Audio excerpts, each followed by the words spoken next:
Kennett. I'm an illustrator, and together with Sally, we create the School of Monsters. This is my home office, right here in a town called Bendigo.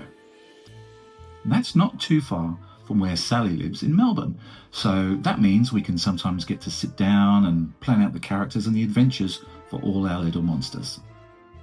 But most of the time I spend by myself working on my computer. I use a program called Photoshop to draw in, and I use this nifty screen called a Cintiq, which allows me to draw the images directly into the computer. We began making the School of Monsters back in 2020, and the first ideas I came up with looked nothing like the monsters you see today. It takes lots of attempts to get something you're happy with, so sometimes that can be very frustrating, but it's always rewarding when it works out. I loved drawing when I was a kid. I would read tons of comics and was desperate to create my own.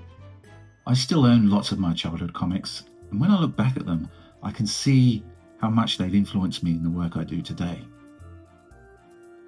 When you're starting out with a book, it can sometimes be difficult knowing where to start. So for me, I usually start off with a page of thumbnails. These are really quick and very rough drawings that help you visualize the entire book laid out from start to finish. And once we're all happy with those, then I move on to a rough stage, and then an outline stage before finally moving on to the full color images. And once they're done, they can eventually be printed into the finished book.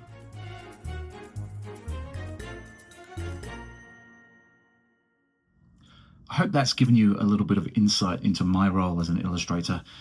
Maybe you might want to be an illustrator one day too. Okay, I better get back to it.